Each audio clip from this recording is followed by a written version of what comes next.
చెల్లించినావు నా కొడుకు వచ్చేటట్లే చేసినావు ఇంటికి దేశాలు తిరిగి వచ్చినాడు అయ్యప్ప 5 రాకూడదు ఇంటికి అని నువ్వే రప్పించినావు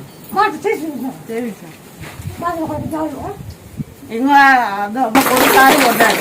నేను ఊరికే మొక్కున్నాను ఇంట్లో నీ పేరు మీద మొక్కుని ఇంట్లో పెట్టినాను వీళ్ళ ఇంట్లోనే.